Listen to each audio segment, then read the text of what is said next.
So hello guys, welcome to my channel. तो मैं भूल चुका था कि मेरा कोई चैनल भी है जिसपे मैं एक्सप्लेनेशन करता हूँ। तो चलिए शुरू करते हैं। एपिसोड की शुरुआत में हमें दिखाया जाता है एक लड़के को यहाँ पर दौड़ रहा होता है, उसके सामने कुछ लोग भी दौड़ रहे होते हैं। एंड हमें दिखाया जाता है कि ये कोई और नहीं हो रहा है एमसीआर, जो कहता है कि झुंड में तो सिर्फ सुअर आते हैं, शेर हमेशा अकेला आता है। एंड हमें दिखाया जाता है कि इन सबको अकेले ही पेल देता है और साथ में ये इस गेम को विन कर लेता है। बिल्कुल अकेला ही मतलब पेल दिया सबको सोलो वर्सेस स्क्वाड में। और यहाँ पर एमसी कहता है कि कोई भी चैलेंज कर नहीं सकता मुझे, क्योंकि मैं हूँ इस गेम का पावर प्लेयर। एंड देन हमें दिखाया जाता है कि एमसी यहाँ पर लाइव स्ट्रीम भी कर रहा होता है और यहाँ पर ये कहता है कि तुम लोगों ने ये देखा ना, ये कितना अच्छा शो था जो मैंने तुम्हें दिखाया, ये बहुत ही ज़्यादा ब्रूटल था ना, तुम्हें देख के कितना मज़ा आया होगा। पर यहाँ पर हमें दिखाया जाता है कि स्ट्रीम इसके खिलाफ हो जाती है, क्योंकि यहाँ पर स्ट्रीम वाले इसे कह रहे होते हैं कि भाई साहब तुम तो चीटर हो, तुम तो एक हैकर हो, तुम हैकिंग कर रहे हो, तुम्हें हैकिंग करके शर्म नहीं आती। पर यहाँ पर एमसी कहता है कि तुम देख नहीं रहे, सब कुछ मैंने अपनी आंखों से देखा ना तुम लोगों ने, मैंने कोई हैकिंग नहीं की है, मेरा नाम जियांग और मैं यहाँ पर कोई हैकिंग नहीं कर सकता, मैं एक लिजिकल प्लेयर हूँ, बहुत ही ज़्यादा मिथिकल प्लेयर और साथ में ई स्पोर्ट प्लेयर भी हूँ। और यहाँ पर हमें दिखाया जाता है कि एमसी कहता है कि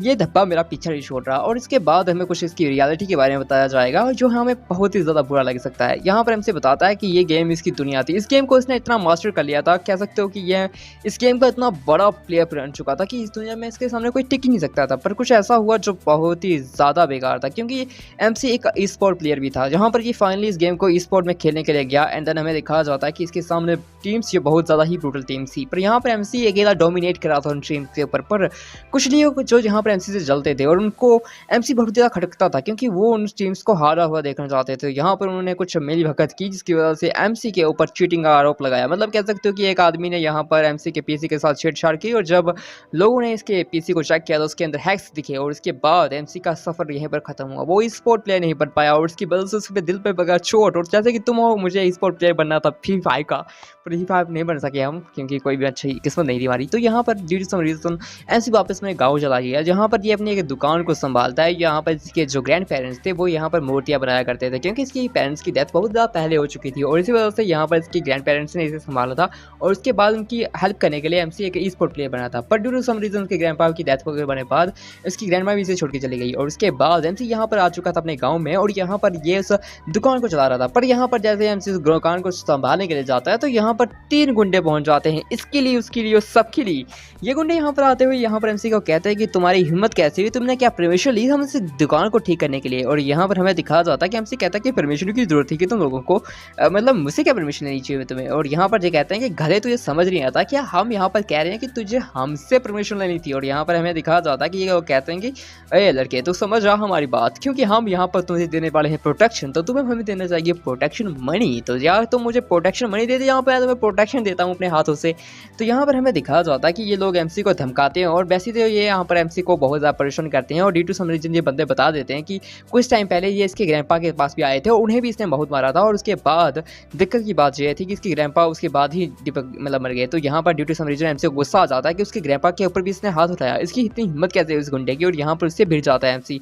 पर यहाँ पर हम देख सकते हैं कि एमसी एक ई स्पोर्ट प्लेयर है जिसकी बॉडी बिल्कुल 0% है। तो यहाँ पर वो पिटता है। पहले तो हमें दिखाया जाता है कि एमसी की बॉडी से जैसे ही उसे पंच पड़ता है तो यहाँ पर उसके गले का एक कॉइन बाहर निकल आता है। तो यहाँ पर हमें दिखाया जाता है कि ये कॉइन उसकी ग्रैंडपा ने उसे पहनाया था, और वो कॉइन नीचे गिर जाता है। और यहाँ पर ये गुंडा हंसते हुए कहता है कि तुझे लगा था कि तो मुझे इसे नल्ली बॉडी से मुझे हरा सकता है, तुझे लगा था कि मैं तुम्हारे ग्रैंडपा उस ओल्ड बंदे को भी मारा था, तुम्हें पता है कि वो भी मेरे पास में ऐसे ही कुछ नहीं दे पाया था अपने पैसे को, तो यहाँ पर मैंने उसे बहुत मारा था। तो तुझे लगता है कि तुम मुझे रिक सकता है, तो भी उसके जैसा ही है, तो मुझसे मार खाएगा। और उसके बाद तेरे पेरेंट्स पहले मर गए थे, तुझे उनके साथ मर जाना चाहिए था, तेरे ग्रैंडपा ने तुझे इतने अच्छे से पाला पर तू भी कुछ नहीं कर पाया मेरा। और उसके बाद हमें दिखा जाता है कि गुंडा एमसी का वो लॉकेट उठा लेता है और उसके कहता है कि क्या तुम्हें ये लॉकेट चाहिए, ये तो ये बहुत ज़्यादा पसंद है ना, आई थिंक लगता है ये तुझे ये लॉकेट बहुत ज़्यादा पसंद है, पर तुझे लगता है कि मैं तुझे वापस दूंगा, ये कॉइन तो बहुत ही ज़्यादा मुझे अच्छा लग गया, अब मैं इसे अपने पास रखूंगा। तो यहाँ पर हमें दिखाया जाता है कि एमसी एक बड़ी सी मूर्ति को उठा लेता है अपने हाथों में और उसे कहता है कि मुझे वापस दे दे। और उसके बाद एमसी उस मूर्ति के साथ, मतलब कह सकते हैं कि स्टैचू वाली इस मूर्ति के साथ उसके उठा के उसके सिर पे पटक देता है, मतलब कह सकते हो कि उसके सिर को फोड़ देता है गाइस। और इसके साथ यहाँ पर राइस होता है एक खतरनाक गुंडा, मतलब मजाक लग रहा हूँ मैं। तो यहाँ पर एमसी उसे फाइनली लॉकेट को अपने पास पहुँचा लेता है और उसके बाद ये कहता है कि ये मेरा लॉकेट है और मैं इसे कभी किसी को नहीं देता। पर क्या हो सकता है इस आदमी की बकचोदी क्या। और यहाँ पर गुंडे अपने बॉस को संभाल रहे होते हैं कि भाई सब बॉस आपको चोट से नहीं लगी। नहीं था, मतलब उसने कुछ खाया तो नहीं है ना वो अभी कुछ। और उसके बाद हमें दिखाया जाता है कि एमसी ये देख के कुछ गुस्सा था, पर यहाँ पर ये बंदा कहता है कि सन ऑफ विच को पकड़ो और इसे मार देंगे। तो यहाँ पर दूसरा गुंडा कहता है कि हाँ बॉस आपने बिल्कुल सही कहा। ये तो यहाँ पर डैगर निकाल देता है एमसी को मारने के लिए और यहाँ पर एमसी को बहुत ज़्यादा पीटते हैं। कह सकते हो कि उसे कुत्ता पीटा जाता है। अब यहाँ पर वो बंदा एमसी का सिर कलम करने के लिए पहुंच रहा होता है और यहाँ पर एमसी कहता है कि इन लोगों ने मुझे बहुत मारा है। और इसकी का खून उस लॉकेट जाने की उस कॉइन पे गिर जाता है, जिसकी वजह से वो कॉइन ग्लो होने लग जाता है और आसपास रोशनी पहनने लग जाती है। और ये देख बहुत ज़्यादा डिफिकल्ट था, क्योंकि दिक्कत बहुत ज़्यादा आई थी, क्योंकि एमसी के सामने जो पूरी रोशनी थी वो बहुत ज़्यादा ही ब्रूटल हो चुकी थी। और यहाँ पर एमसी कहता है कि वाह क्या हो रहा है। और तभी गुंडे भी कहते हैं कि क्या हो गया, ये क्या हो रहा है बॉस। और तब हमें दिखाया जाता है कि एमसी बोलता है कि उस दिन मेरी पूरी लाइफ चेंज हो गई, दुनिया बिल्कुल उलट से पुलट हो गई और मैं पहुंच गया एक ऐसी दुनिया के अंदर जहां पर सब कुछ दुनिया बहुत ज़्यादा बेकार थी। यहां पर था मैं राजा, पापा प्लेयर राजा, जो दुनिया को कंट्रोल करेगा और मॉन्स्टर्स का भी। वाह क्या सीन, मतलब मजाक कर रहा हूँ। और यहाँ पर एमसी बन गया अंडरवर्ल्ड का एक खतरनाक लॉर्ड। और उसके बाद हमें दिखाया जाता है कि स्टोरी बनने वाली है ब्रूटल गर्ल्स। बने रहिए चैनल पे। एंड में दिखाया जाता है कि जैसे एमसी के ब्लड को उस कोइन ने टच किया था, तो यहाँ पर बेसिकली वो टेलीपोर्ट हुए थे कुछ घर के बाहर। और यहाँ पर ये लोग कहते हैं कि हम कहाँ ट्रांसपोर्ट हो गए, भाई कुछ समझ नहीं आ रहा। और यहाँ पर हमें दिखाया जाता है कि एमसी की बॉडी से एक पर्पल कलर का ऑरा निकल रहा था, जो बहुत ज़्यादा ब्रूटल लग रहा था कि एक डार्क एनर्जी एमसी की सराउंडिंग घूम रही है। और ये देख के एमसी की आंखें बिल्कुल ही रेड मतलब जेलो हो चुकी थी। मतलब एमसी अब बिल्कुल वो थंबनेल वाला बंदा बनने वाला है कि आंखों से निकलेगी लाइट सबकी मैच, मतलब चौधरी कर रहा हूँ मैं। तो इसके बाद हमें दिखाया जाता है कि यहाँ पर सभी लोग एमसी को देख के वहाँ से भाग जाते हैं, क्योंकि यहाँ पर एमसी टेलीपोर्ट हुआ और सडनली वहीं पर ट्रांसपोर्ट हो गया, मतलब ट्रांसपोर्ट हो गया अपनी दुकान के बाहर। और यहाँ पर एमसी ये देखता है कि अब उसका जो लॉकेट यानी कि वो जो कॉइन था वो अभी ग्लो कर रहा है और उसके अंदर कुछ ऐसा खतरनाक सा स्टफ आ रहा है। और यहाँ पर एमसी कहता है कि मुझे कुछ समझ नहीं आ रहा कि ये ग्लो क्यों कर रहा है। आई थिंक इसके अंदर कुछ खराबी आ चुकी है या कुछ और तभी हमें दिखाया जाता है कि एक टेलीपोर्टेशन पोर्टल ओपन होता है, जिसके अंदर यहाँ पर एमसी खींचा चला जाता है जैसे कि एक ब्लैक होल। और उसके बाद हमें दिखाया जाता है कि ये कॉइन उछलता है, खुद पलटी खाता है और उसके बाद कुछ नहीं होता है गाइस, ये कॉइन नल्ला है। और उसके बाद हमें दिखाया जाता है कि सभी लोग यहाँ पर देख रहे होते हैं कि ये कौन उठ रहा है भाई, आज भी लोग उठ सकते हैं। और यहाँ पर ये कहते हैं कि वो देखो ये लोग तो अभी ट्रांसफॉर्मेशन करने वाले हैं, क्या मुझे लगता है कि यहाँ से ये निकल सकते हैं, ये सिन वर्ल्ड है और यहाँ से हम निकल सकते हैं। तभी हमें दिखाया जाता है कि यहाँ पर एमसी नीचे पड़ चुका होता है, मतलब वो लोग ये देख रहे होते हैं कि एक बीम सी ऊपर उठी थी और यहाँ पर ये एमसी के आने का एक सिग्नल था। तो यहाँ पर एमसी जैसे ही नीचे पहुँचता है और कहता है कि क्या कुछ गड़बड़ हो रही है क्या, आज मेरे साथ सब कुछ ही उल्टा पुल्टा हो रहा है। तभी हमें दिखाया जाता है कि एमसी के पास कुछ लोग पहुंच जाते हैं, यहाँ पर कुछ अजीब से ही थे। यहाँ से एमसी उन्हें देखता है, वो थोड़ा कंफ्यूज हो जाता है क्योंकि ये दोनों डीमंस टाइप के थे। और यहाँ पर ये कहते हैं कि क्या बे बच्चे, क्या तुझे लगता है कि तू मुझसे भाग सकता है, आज मैं तुझे दिखाऊंगा कि डीमन क्या होते हैं। और इसके बाद ये कहता है कि वाह तुम यहाँ पर क्या कर रहे हो, तुम्हारी बॉडी से कोई ऑरा सेंस नहीं हो रहा, लगता है कि इसके खाने के बाद इसका ऑरा हम छीन सकते हैं, मज़ा आ जाएगा, क्योंकि इस वर्ल्ड के अंदर ऑरा छीना जाता है। और यहाँ पर जो बिल्कुल ही कमज़ोर लोग होते हैं उन्हें बहुत ज़्यादा ही बूट ट्रोशर किया जाता है। और यहाँ पर एमसी का ऑरा छीनने का दोनों डीमंस का बिल्कुल वो था। और यहाँ पर एमसी देखता है कि क्या तुम लोग कह रहा कि मेरा ऑरा छीन लोगे, क्या कह रहे हो, तो कि तुम उड़ सकते हो, क्या मैं सपना देख रहा हूँ, क्या पागल हो चुका हूँ क्या मैं। और यहाँ पर एमसी कहता है कि मुझे इनसे दूरी रहना चाहिए, ये लोग कुछ बियर्ड हो यहाँ यहाँ पर ये कह रहे हैं कि तुम मेरे रास्ते में आ चुका है, अब मैं तुझे यहाँ से छीन लूँगा। और इसके बाद हमें दिखाया जाता है कि एमसी की बॉडी के अंदर इसका ऑरा सेंस तो नहीं होता। तो यहाँ पर एमसी कहते को मारने के लिए ये दोनों बन जाते हैं अपने डेविल रूप में, एक बंदा बन जाता है कुत्ता जैसा बंदा और एक बन जाता है भालू।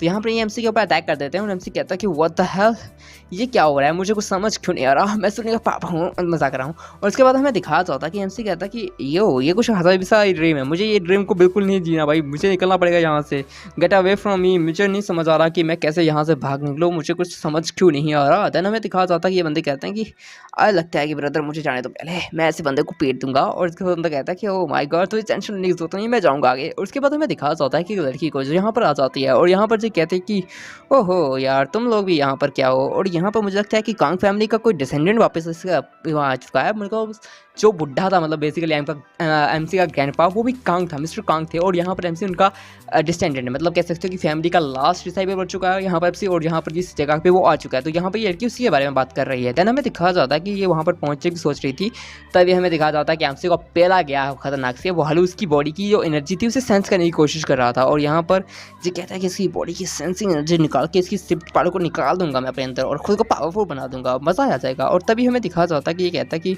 व्हाट्स हैपन, तुम्हारे हाथ पैर क्यों कहाँ पर है मेरे भाई। और उसके बाद हमें दिखा जाता है कि दूसरा बंदा कहता है कि ब्रदर कुछ समझ नहीं आ रहा कि मैं इसका ओरा नहीं खा पा रहा, क्या हो रहा है, क्या यहाँ पर इसके पास कोई ट्रेजर वेजर है क्या। तो यहाँ पर हमें दिखा जाता है कि यहाँ पर ये बताता है कि मुझे बता कि तेरे पूरी फैमिली का है, मैं तेरी पूरी फैमिली को निपटा दूंगा। और तभी हमें दिखा जाता है कि सडनली यहाँ पर इन दोनों को समझ नहीं आता क्योंकि ये दोनों एक दूसरे के लल्ले आने लग जाते हैं, क्योंकि यहाँ पर एमसी की बॉडी से ओरा निकला था। ये सोच रहा था कि उसने पूरा ओरा खा लिया, पर वो कहता है कि मैंने ओरा नहीं खाया। पर तभी हमें दिखा जाता है कि यहाँ पर एक स्वॉर्ड मैन पहुंच जाता है क्योंकि इनके दोनों के बीच में कूदता है और यहाँ पर ये देखिए ये कहते हैं कि व्हाट द हेल, ये तो बहुत ज़्यादा ये फ्रेश ओरा की स्मेल आ रही है। और यहाँ पर हम कह सकते हैं कि जो पावरफुल लोग होते हैं वो कमज़ोर लोगों को पेल सकते हैं, तो यहाँ पर कमज़ोर लोगों को बड़े वाले लोगों से पंगा नहीं लेना चाहिए। तो यहाँ पर जैसे ये उस बंदे को देखते हैं जो पावरफुल ओरा को निकाल रहा था और जैसे ये सुनते हैं कि यहाँ पर ये फ्रेश ओरा की स्मेल को महसूस कर पा रहा है, तो ये दोनों की फट जाती है। ये कहते हैं कि ब्रदर मुझे माफ़ कर दो, मुझे तो माफ़ कर दो, मैं आपकी स्वॉर्ड के बिल्कुल एक तिनका जैसा हूँ, मुझे माफ़ कर दो ब्रदर। तभी हमें दिखा होता है कि ये कहता है कि व्हाट द हेल, क्या मैं मरने वाला हूँ वापस से, क्योंकि मुझे कुछ समझ नहीं कर रहा क्या हो रहा है ये सब कुछ। और तभी हमें दिखाया जाता है कि एमसी कहता है कि मैं पहले तो मर चुका था, क्या मुझे क्यों लग रहा है कि मैं पहले मर गया था। और एमसी कहता है कि मुझे अब करना क्या चाहिए। तभी हमें दिखाया जाता है कि यहाँ पर ये लोग कहते हैं कि ब्रदर आप उसको ले सकते हैं, वो बंदा हमारा शिकार है, हम आपको उसे दे देंगे। तभी हमें दिखाया जाता है कि बंदा कुछ सुन लेता है कि ये बंदा मुझसे ज़्यादा स्ट्रॉन्ग है और ये बंदा एक थोड़ा सा पागल टाइप का है, मतलब स्वॉर्डमैन। तो ये कहता है कि मुझे अपने से स्ट्रॉन्ग बंदे से लड़ना है। तो ये कहता है कि तुम तो बहुत ज़्यादा स्ट्रॉन्ग हो, तुम्हें पता हो, मुझे पता भी नहीं लगने कि तुम मेरे पीछे पहुंच चुके हो, आज तुम्हें मरना होगा। और इसके बाद वो अपनी स्वॉर्ड को एमसी के पेट में घोपा देता है, कह सकते हो कि इसे घोप देता है। और उसके बाद एमसी को देख के कहता है कि वाओ रियली वीक, तुम तो बहुत ज़्यादा वीक निकले, मुझे लगा था तुम स्ट्रॉन्ग हो गए इससे मैं तुम्हें से लड़ सकता हूँ। पर तभी हमें दिखाया जाता है ये कहता है कि सच में मैंने सच में किसी वीक को मार दिया क्या। तभी हमें दिखाया जाता है कि ये वीक्स को नहीं मारता, ये अपने से पावरफुल लोगों से लड़ता है स्वॉर्डमैन। और यहाँ पर ये कहता है कि ये क्या हो रहा है, कुछ समझ नहीं आ रहा। और यहाँ पर हमें दिखाया जाता है कि एमसी फिर से हील हो जाता है और यहाँ पर ये बंदा वापस से कहता है कि ये हम दोबारा मिल रहे हैं क्या। और यहाँ पर एमसी कहता है कि व्हाट, तुम कहना चाहते हो। ये कहता है कि लगता है कि आज मेरी स्वॉर्ड की कल्टीवेशन सामने आएगी, तुम मेरे लिए वर्दी ओपोनेंट हो। और उसके बाद एमसी के साथ फिर से लड़ने लग जाता है और एमसी यहाँ पर बच रहा होता है इस बंदे से, क्योंकि इसे पता था कि अगर ये बंदा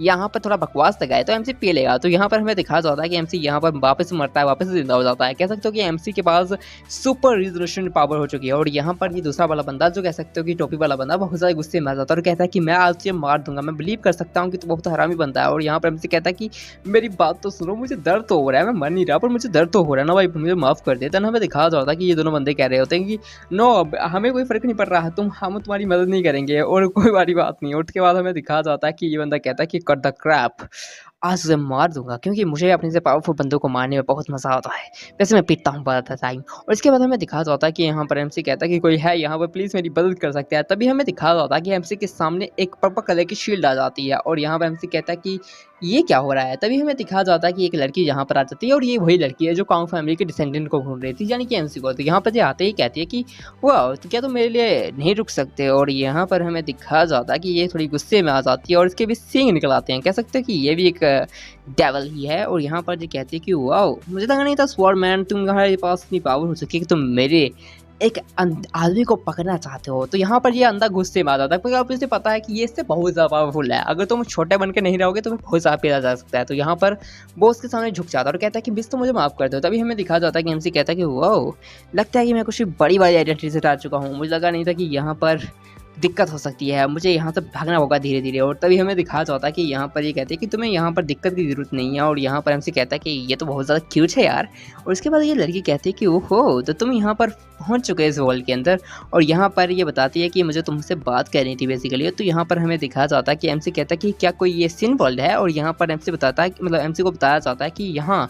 और इसके बाद ये इसके दिमाग में कुछ टच कर दिया और यहाँ पर ये कहते हैं कि ये एक सिन वर्ल्ड है और मैं तुम्हें तुम्हारी पास्ट और तुम्हारी मेमोरीज के बारे में थोड़ा सा रिमेंबर करवाएंगी, ये क्या चीज़ है। और यहाँ पर हमें दिखाया जाता है कि ये कहते हैं कि अब ये सारा डेमन वर्ल्ड तुम्हारे कंट्रोल में है, अब तुम इसे कंट्रोल करने वाले हो। तभी हमें बताया जाता है कि एमसी के ग्रैंडपा ने उसे एक स्टोरी बताई थी कि आज से बहुत साल पहले एक ऐसा वर्ल्ड था जिसको सिन वर्ल्ड कहा जाता था। उसके अंदर बहुत सारे खतरनाक डेमन्स रहते थे, जो कह सकते हो कि ये एक टाइप का जेल था जहाँ पर एक मेन बंदा होता था जो इन सबको कंट्रोल किया करता था। जो भी डेमन्स वहाँ पर पंगा करता था या फिर कोई भी देवता यहाँ पर कोई पंगा मांगा करता तो उसे उस जेल में डाल दिया जाता। तो यहाँ पर बिकॉज गॉड्स और डीमंस की वो जेल थी और यहाँ पर उसे कंट्रोल करने का काम होता था कांग फैमिली का, पर ड्यू टू सम रीज़न वो जगह का जो पोर्टल था वो कुछ समय तक ओपन नहीं हुआ और उसके बाद सभी चीज़ें बिल्कुल स्टॉप्ड हो चुकी थी। और उसके बाद ड्यू टू सम रीज़न उन सभी जितने भी डीमंस थे उनके ऊपर एक एक कर्ज लगाया गया था कि मतलब वो इतने इतने साल तक उससे अंदर सड़ेंगे और इसे कंप्लीट करेगा मतलब वही बंदा जाने कि वो गार्डियन जो बेसिकली कांग फैमिली से बिलोंग करेगा। और यहाँ पर due to some reason Kang family उसे नहीं एक्सेस कर पा रही थी, तो यहाँ पर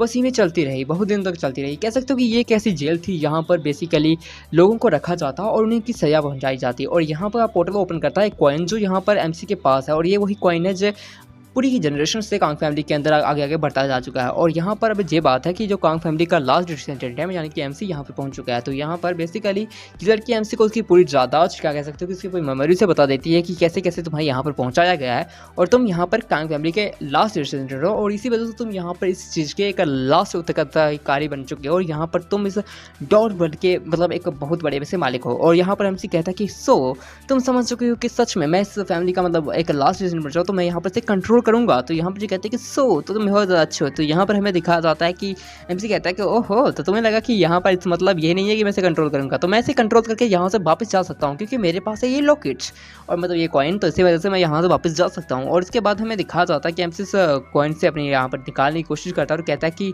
अब मैं यहाँ से निकल रहा हूँ और उसके बाद हमें दिखाया जाता है कि एमसी बाहर निकलने की कोशिश करता है पर यहाँ पर एमसी बाहर नहीं निकल पा रहा होता क्योंकि यहाँ पर एमसी फंस चुका होता है और यहाँ पर एमसी स्ट्रक हो चुका होता है और ये कहता है कि big brother struck please please निकलो मुझे बाहर। ये कौन सा निकल रहा है। और उसके बाद ये हल्की भी हंसती हुई कहती है कि वो गेट अवे फ्रॉम इट।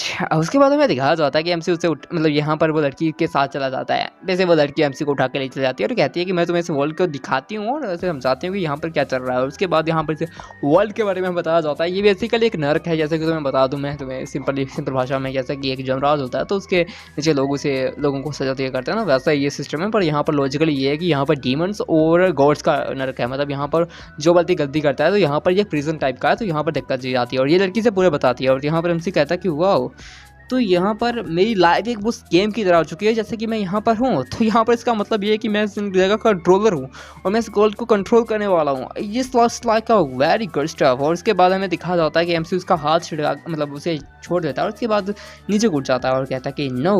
और यहाँ पर ये कहते हैं कि तो अभी भी मुझसे दूर नहीं आ गया कि तुम्हें यहाँ पर रहना है ना, आई डोंट थिंक दैट। तो उसके बाद ये कैसे बताती है कि तुम्हारे जो पर्पस थे वो बहुत ज़्यादा स्ट्रॉन्ग टाइप के बंदे थे, उनके पास बहुत ज़्यादा स्ट्रॉन्ग आर्मर था और वो सिंबल को अच्छे से कंट्रोल कर पा रहे थे, पर मुझे तेरे पे विश्वास नहीं होता कि तू यहाँ पर ने कंट्रोल कर पाएगा।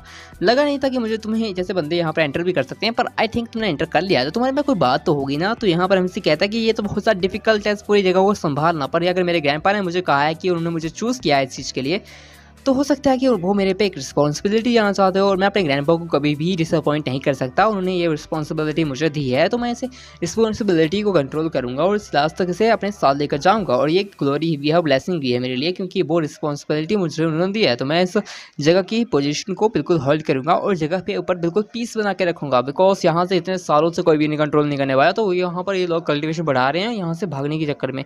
तो बेसिकली यहाँ पर एमसी कहता है कि अब यहाँ पर एमसी इस जॉब को लेने वाला है और यहाँ पर एक कांग फैमिली का जो लास्ट सेंटर बन चुका है एमसी, तो यहाँ पर बेसिकली वो उनकी पावर्स को खींचेगा अपने पास कि वो उस पावर की मदद से यहाँ पर इस आउटर वर्ल्ड के अंदर जा सके और इस वर्ल्ड को बिल्कुल एक पीसफुल वर्ल्ड बना सके, क्योंकि अगर ऐसा नहीं हुआ तो दिक्कत हो सकती है एमसी के साथ। तो यहाँ पर एमसी कहता है कि अब ये की मेरे हाथ में है और मैं उन लोगों को वापस भेज सकता हूँ तो बेसिकली बिल्कुल ठीक ठाक है। बाकी जो नहीं बचाएंगे उनकी तो यहाँ पर पिटाई लगाई जाएगी। और उसके बाद हमें दिखाया जाता है कि एमसी कहता है कि अब मैं एक ट्राई तो दूंगा ही ये सब कुछ करने के लिए। और उसके बाद हमें दिखाया जाता है कि मुझे सक्सेस तो चाहिए एंड देन हमें दिखाया जाता है कि एमसी सक्सेस के लिए सब कुछ करने के लिए तैयार हो जाता है। और तभी हमें दिखाया जाता है कि गेट उतरता है मतलब से ह्यूमन वर्ल्ड में।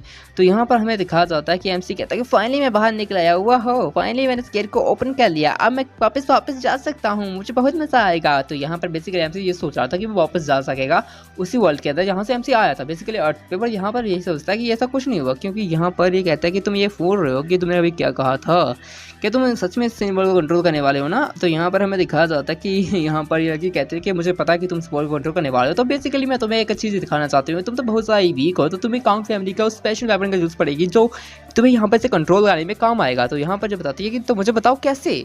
तो यहाँ पर एमसी कहता है कि कोई बड़ी बात नहीं है, तो यहाँ पर मुझे बता सकती हो तुम। तो यहाँ पर ये बताती है कि ओके मैं तुम्हें बताती हूँ कि मुझे करना क्या तुम्हारे साथ। तो यहाँ पर जैसे कुछ देने की कोशिश कर रही होती है और एमसी यहाँ पर थोड़ा शौक था कि ये क्या करने वाली है अब इसके साथ। तो यहाँ पर ये कहते हैं कि तुम्हें दिक्कत देने की जरूरत नहीं है, वो तुम्हारे ही है, तो तुम उसे इजीली फाइंड कर लोगे और तुम्हारी वेपन तुम्हारी बॉडी के अंदर से निकलेगा। तो यहाँ पर एमसी कहता है कि व्हाट यू मीन, मैं कुछ समझा नहीं हो हे। और उसके बाद हमें दिखाया जाता है कि एमसी सडनली कुछ फील करता है, क्योंकि एमसी के बॉडी के ऊपर पड़ती है खतरनाक जी फोर्स, मतलब जो बहुत ही मतलब मजाक कर रहा हूँ। तो यहाँ पर ये कहते हैं इसकी बॉडी पे ये पड़ती है। तो यहाँ पर हमें दिखाया जाता है कि अब क्या करेगा एमसी, ये सोचते हुए एमसी कहता है कि मैं अब सब कुछ चीज़ों को कंट्रोल कर नहीं सकता, मैं वापस नहीं रह सकता, क्योंकि मुझे चेयर अप नहीं करता, मैं लूजर नहीं हूँ, मैं एक पावर प्लेयर प्रो प्लेयर था, मुझे यहाँ पर हरामी लोगों ने लूजर बना दिया। पर यहाँ पर हमें दिखाया जाता है कि सभी मॉन्स्टर्स यहाँ पर ये देख लेते हैं कि यार हज़ारों सालों से यहाँ पर कुछ नहीं हुआ था, पर अब यहाँ पर ये सब कुछ कैसे हो सकता है। तब हमें दिखाया जाता है कि एमसी के आसपास कुछ लोग आ जाते हैं जो कुछ डीमन टाइप के भी थे, जिनके अंदर पावर इम्यून पावर और कुछ खतरनाक पावर भी थी। और यहाँ पर हमें दिखाया जाता है कि एमसी कहता है कि वाओ ये तो कुछ अजीब ही बात है। तभी हमें दिखाया जाता है कि एमसी मर नहीं सकता और यहाँ पर ये डीमंस एमसी के ऊपर बहुत ज़्यादा अटैक करते हैं, क्योंकि ये एमसी को मारना चाहते थे, क्योंकि यहाँ पर इन्हें भी इस जगह से निकलना है। तो बेसिकली काउ फैमिली को डिसेंडेंट नहीं बचेगा, तो ये जगह पहुंच जाएगी, पर एमसी बचा हुआ है। तो बेसिकली एमसी जब तक यहाँ पर है तो दिक्कत नहीं हो सकती। तभी हमें दिखाया जाता है कि एमसी यहाँ पर खतरनाक टेक्निक का यूज़ करता है, जिसे कहते हैं स्लीपिंग डेमन पैरालाइज टेक्निक। ये टेक्निक बहुत ज़्यादा हेरोबल होती है और इस टेक्निक के अंदर डेमन्स अपनी पावर को रिवेक करवाती हैं अपनी मेमोरीज में जाकर। तो बेसिकली एमसी उसी मेमोरी वाली टेक्निक को यूज़ कर रहा है, जैसा कि सोलो लेवलिंग में हुआ था। जिनको की पावर कुछ इसे चेक किया था, जिनको अंदर से उसे देख रहा था, तो उसकी पावर उसके अंदर से आ रही थी। तो बेसिकली ये लोग देखते हैं कि यार इसकी बॉडी के अंदर कुछ अजीब भी चल रहा है, क्या हमें उसे मार देना चाहिए। तभी हमें दिखाया जाता है कि ये कह रहे होते हैं कि ना ना, हमें यहाँ पर हम बेसिकली एमसी की बॉडी के उस ट्रॉमेटाइज चीज़ों को याद दिलवाया जाता था, जब बेसिकली एमसी की गर्लफ्रेंड ने उसे धोखा दे दिया, कुछ लोगों ने उसे ट्रैश कहा, उसके बाद उसे लोगों ने ई स्पोर्ट प्लेयर के नाम पे धब्बा बोल दिया। तो यहाँ पर एमसी यहाँ पर दिक्कत में आ चुका था कि भाई साहब उसकी दुनिया के अंदर क्या क्या उसके साथ हो चुका है। अब एमसी बहुत ज़्यादा टूट चुका था और दिल टूटे आशिक की तरह वो यहाँ पर ये सोच रहा था कि अब वो क्या करे। देन हमें दिखाया जाता है कि एमसी ने सब कुछ सिस्टम सेट कर लिया था कि बेसिकली अब कुछ नहीं हो सकता, अब उसे दुनिया की भागदौड़ संभालनी है गाइस। एंड उसके बाद एमसी यहाँ पर पूरी प्रिपरेशन करता है और दिक्कत कर देता है, और इसी के साथ यहाँ पर दिक्कत डन हो जाती है। और यहाँ पर बेसिकली एमसी कहता है कि वो ये है क्या वो वेपन, मतलब फक इज दिस वेपन, ये तो किसके पास अथॉरिटी वाला वेपन है। तो यहाँ पर एमसी कहता है कि मतलब क्या चल रहा है यहाँ पर। वो लड़की एमसी को कॉन्ग्रेचुलेशन कहती है और ये हमें वेपन दिखाया जाता है। बेसिकली ये स्ट्रॉन्गेस्ट वेपन है कांग फैमिली का। सच में बकचोदी है भाई यहाँ पर। और इसके बाद हमें दिखाया जाता है कि यहाँ पर ये वेपन एमसी को किसी ने गॉड ने प्रोवाइड करवाया था। अब यहाँ पर लोग कहते हैं कि वर्शिप करो एमसी की। और इसी के साथ ये एपिसोड यहाँ पर खत्म हो जाता है guys. Bye bye guys, bye bye.